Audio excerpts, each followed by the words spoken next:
Welcome to my channel, Balaniti World.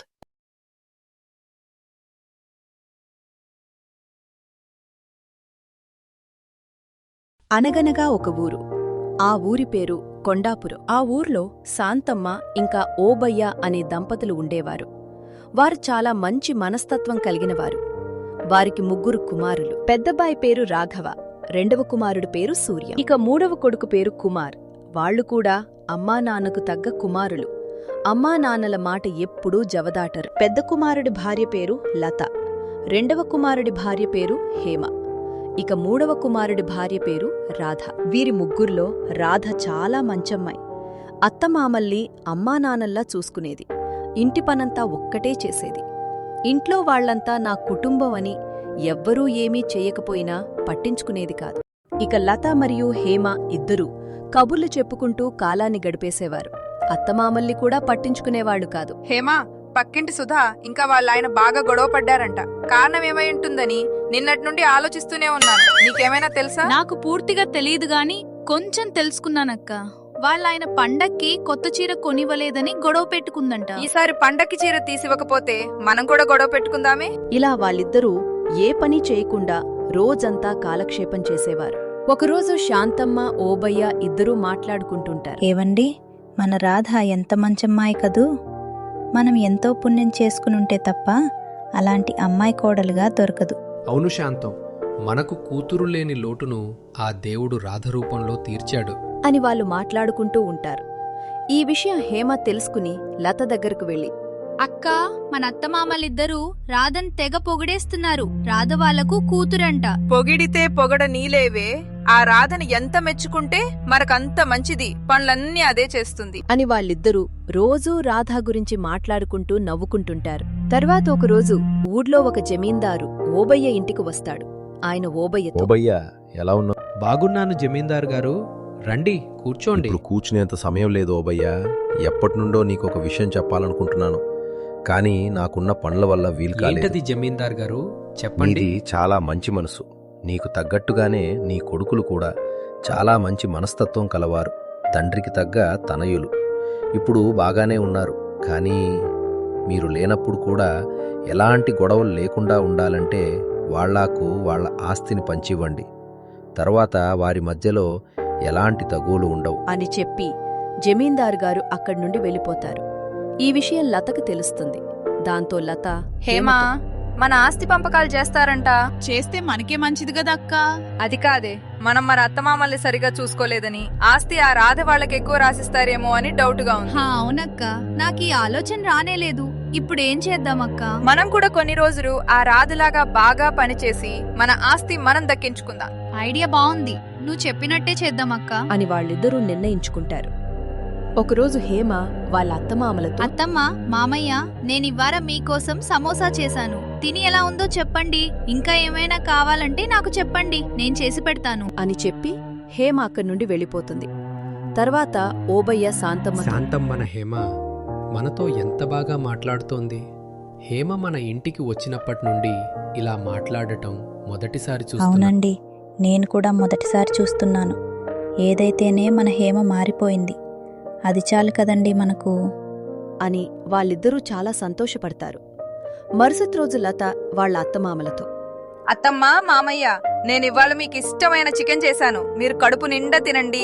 మీకింకా ఏమైనా కావాలంటే అడగండి అని చెప్పి అక్కడి నుండి వెళ్ళిపోతుంది. అప్పుడు శాంతమ్మ ఓబయ్యతో, ఏవండి, చూశారా మన లత ఎంత బాగా మనకు వంట చేస్తే తీసుకొచ్చింది. మన కోడళ్ళు ఇంత బాగా మారిపోతారని అస్సలనుకోలేదండి అని మళ్ళీ వాళ్ళు బాగా సంతోషపడతారు. లత ఇంకా హేమ ఈ విషయాలన్నీ తెలుసుకుని సంతోషపడిపోతుంటారు. ఒకరోజు ఓబయ్య వాళ్ళింటికి పక్కింటి కనకం వచ్చి శాంతమ్మతో, పెద్దమ్మ, నీ 3 కొడుకులు చాలా మంచివారు. కలిసిమెలిసి ఉంటారు. ఇక వాళ్లకు పిల్లలు పుడితే చాలు, మీ జన్మ ధన్యమైపోతుంది అని చెప్తుంది. ఇక శాంతమ్మ ఓబయ్య ఇద్దరూ ఆలోచనలో పడిపోతారు. తర్వాత శాంతమ్మ ఓబయ్యతో, ఏవండి, మనకన్నీ ఉన్నా ఏదో తెలియని లోటు. మన ఇంటికి ఇంకా పిల్లలు రాలేదని. అవును శాంతం, మనం బాధపడి ఏం చేయగలం చెప్పు. మనం ఒకసారి స్వామీజీని పిలుద్దామండి. ఆయన తప్పకుండా ఏదో ఒక పరిష్కారం చెప్తారు అని శాంతమ్మ చెబుతుంది. ఆ స్వామీజీ ఏ సమస్యకైనా పరిష్కారం చెప్పగలరు.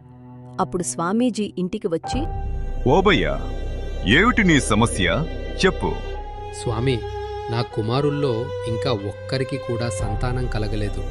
ఏమైనా పరిష్కారం చెప్పండి స్వామి. ఓబయ్య, నేను నీకు కొన్ని మామిడి పళ్ళు ఇస్తాను. వాటిని నీ కోడళ్ళు ఎలాంటి ఈర్ష్యా స్వార్థం లేకుండా మంచి మనసుతో కలిసి తినాలి.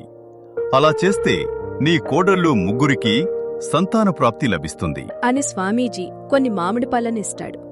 తర్వాత శాంతమ్మ తన కోడళ్లను పిలుస్తుంది. అప్పుడు, ఏంటమ్మా మీరిద్దరే వచ్చారు? రాధ ఎక్కడికెళ్ళింది? అత్తమ్మ, రాధ కూరగాయలు తేవడానికి వెళ్ళింది. విషయం ఏంటో చెప్పండి, రాధతో మేం చెప్తాము. మీకు సంతానం కలగటానికి స్వామీజీ గారు ఈ ప్రత్యేకమైన మామిడి పళ్ళు తినమని చెప్పి వెళ్ళారు. సరే అత్తమ్మ, మేం తప్పకుండా తింటాం. మీరు ముగ్గురు కలిసి ఎలాంటి స్వార్థం లేకుండా ఈ మామిడి పళ్ళను తినాలి. అప్పుడే ఫలితం ఉంటుందని స్వామీజీ గారు చెప్పి వెళ్ళారు. కాబట్టి రాధ వచ్చాక తనకు కూడా ఈ విషయం చెప్పి ముగ్గురు కలిసి తినండి అని శాంతమ్మ చెప్తుంది. తర్వాత లత హేమతో, హేమా, మనకిదే మంచి సమయం. ఈ మామిడి పళ్ళను మనిద్దరం మాత్రమే తిందాం. అప్పుడు వారసుడు మనిద్దరికి మాత్రమే పుడతాడు. అప్పుడు మన ఆస్తి మనకు ఖచ్చితంగా వస్తుంది. కానీ అక్క, అత్తమ్మ, వీటిని మనం ముగ్గురం కలిసి తినాలని చెప్పారు కదా. పిచ్చిదానా, అలా చేస్తే రాధ బిడ్డనే బాగా చూసుకుంటారే. ఎందుకంటే ఇన్ని రోజులు రాధే కదా వాళ్ళని బాగా చూసుకుంది.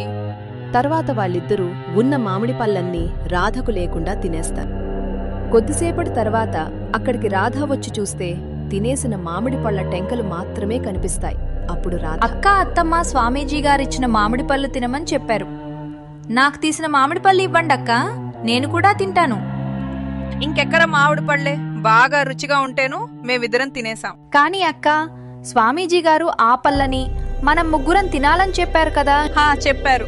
అయినా నువ్వేంటి రాధా, కేవలం మామిడి పళ్ళ కోసం నన్ను నిలదీస్తున్నావు? కావాలంటే నీకు మార్కెట్ నుండి మామిడి పళ్ళు తెచ్చిస్తాను. నీకు కావలసినన్ని తిను. అక్క, ఇది మామిడి పళ్ళ గురించి కాదక్క, సంతానం గురించి. ఆ పళ్ళని తింటే సంతానం కలుగుతారని స్వామీజీ చెప్పారు కదా. అయినా మీరు నాకు లేకుండా తినేశారు. అందుకే నాకు చాలా బాధగా ఉంది. ఏంటి రాధా, ఇవన్నీ నువ్వు నమ్ముతున్నావా? అలా ఏం జరగదులే గాని నువ్వు వెళ్ళి నీ పని చూసుకో అని లత రాధతో చెప్తుంది. అప్పుడు రాధ, దేవుడా, నాకు తెలిసినంత వరకు నేనెప్పుడూ ఎవ్వరికీ అన్యాయం చేయలేదు. కాని నాకెందుకింత పెద్ద శిక్ష అని రాధ బాధపడుతూ వాళ్లు తినిపడేసిన మామిడి టెంకలను తింటుంది. తర్వాత కొద్ది రోజులకు రాధ నెల తప్పుతుంది. అప్పుడు రాధ వాళ్ల అత్త శాంతమ్మ, అమ్మా రాధా, ఇవాళ నాకు చాలా సంతోషంగా ఉంది. ఇక నుండి నువ్వు ఎలాంటి పనులు చేయకూడదు, అన్నీ మేము చూసుకుంటాం అని శాంతమ్మ చెప్తుంది. అప్పుడు లత ఇంకా హేమ చాలా రాధను చూసి చాలా అసూయపడతారు. కొన్నాళ్ళకి రాధకు ఒక బాబు పుడతాడు. అప్పుడు లత హేమతో, హేమా, రాధకి ఈ ఇంటి వారసుడు పుట్టాడని తెగ సంబరపడిపోతున్నారు. మనం ఈ బాబుని ఎలాగైనా మాయం చెయ్యాలి. లేకపోతే మనకు పిల్లలు పుట్టాక వాళ్ళకి ఎలాంటి విలువ ఉండదు అని వాళ్ళిద్దరూ బాబుని ఎలాగైనా మాయం చేయాలని ఆలోచిస్తుంటారు. ఒకరోజు వాళ్ళింటికి స్వామీజీ వస్తారు. అప్పుడు స్వామీజీ, శాంతమ్మ, ఇప్పటికి మీ కోడళ్ళకి పిల్లలు పుట్టుంటారే, ఒకసారి తీసుకుని రండి, వాళ్ళని చూస్తాను. అయ్యా, మా రాధకు పన్నంటి బిడ్డ పుట్టాడు. మాకు చాలా సంతోషంగా ఉంది. మీరిచ్చిన ఆ ప్రసాదం మా జీవితాల్లో వెలుగును నింపింది. ఏంటి, రాధకు మాత్రమే సంతానం కలిగిందా? మిగిలిన ఇద్దరు కోడళ్లకు సంతానం కలగలేదా? కలగలేదయ్యా, మా కోడళ్ళిద్దరూ చాలా బాధపడుతున్నారు. ఇది అసంభవం. ఆ ప్రసాదం చాలా మహిమ కలది. ఎక్కడో ఏదో తప్పు జరిగింది అని స్వామీజీ బాగా ఆలోచిస్తారు. అప్పుడు స్వామీజీకి జరిగిందంతా అర్థమవుతుంది. శాంతమ్మ, మీ కోడళ్ళిద్దరూ స్వార్థపరులు. మామిడి పళ్ళని రాధకు లేకుండా తినేశారు. అంతేకాకుండా ఇప్పుడే పుట్టిన రాధ బిడ్డను కూడా ఎలాగైనా మాయం చేయాలని ఆలోచిస్తున్నారు. వాళ్ల దుర్బుద్ధి వల్ల ఇక జన్మలో వాళ్లకి సంతానం కలిగే భాగ్యం లేదు. అప్పుడే అక్కడికి లత ఇంకా హేమ వాళ్ళ భర్తలు అక్కడికి వస్తారు. వాళ్ళకి విషయమంతా అర్థమవుతుంది. తర్వాత లత భర్త, లత, ఇంత నీచంగా ఆలోచిస్తావని నేనెప్పుడు అనుకోలేదు. నిన్ను పెళ్లి చేసుకున్నందుకు నేను సిగ్గుపడుతున్నాను. మీరిద్దరూ తక్షణమే ఈ ఇల్లు వదిలేసి వెళ్ళిపోండి. ఇంకా మీరిక్కడే ఉంటే పసిబిడ్డకు ప్రమాదం జరిగే అవకాశం ఉంది. వెంటనే ఇక్కడి నుండి వెళ్ళిపోండి అని లత భర్త చెప్తాడు. అప్పుడు లత, ఏవండి, నేను చాలా పెద్ద తప్పు చేశాను. దయచేసి నన్ను క్షమించండి. నేను చేసిన ఈ తప్పు వల్ల నాకు సంతాన భాగ్యమే లేకుండా పోయింది. ఇప్పుడు నాకు బుద్ధొచ్చింది. దయచేసి నన్ను వెళ్ళమని చెప్పొద్దండి అని లత చెప్తుంది. అప్పుడు హేమ, మీరందరూ దయచేసి మమ్మల్ని క్షమించండి. ఇప్పటి నుండి మేమిద్దరం ఎలాంటి తప్పులు చేయము. అందరితో కలిసిమెలిసి జీవిస్తాం అని లత ఇంకా హేమ ప్రాధేయపడతారు. తర్వాత రాధ స్వామీజీ గారితో, స్వామీజీ గారు, మా అక్క వాళ్ళు తమ తప్పుడు తాము తెలుసుకున్నారు. ఇకనైనా వాళ్ళకి సంతాన భాగ్యం కలగాలని ఆశీర్వదించండి. అమ్మా రాధా, వాళ్ళ తప్పును వాళ్ళు తెలుసుకున్నారు కాబట్టి వాళ్లకు త్వరలోనే మంచి జరుగుతుంది. మీరందరూ దిగులు పడకండి. ఆ దేవుడు ఏది చేసినా మన మంచికే అని చెప్పి స్వామీజీ అక్కడి నుండి వెళ్ళిపోతారు. తర్వాత లత ఇంకా హేమ, రాధ మంచితనాన్ని గ్రహించి ముగ్గురు కలిసిమెలిసి సంతోషంగా ఉంటారు. అందరికీ నమస్కారం. నేనండి మీ శాంతమ్మని. ఇప్పుడు మా కోడళ్ళు ముగ్గురు కలిసిమెలిసి సంతోషంగా ఉన్నారు. ఇంతకంటే మనకేం కావాలి చెప్పండి? మా ఈ కథ మీకు నచ్చిందా? మరైతే దయచేసి లైక్ చేసి సబ్స్క్రైబ్ చేసుకోండి. Thanks for watching. Please do like, share, and subscribe.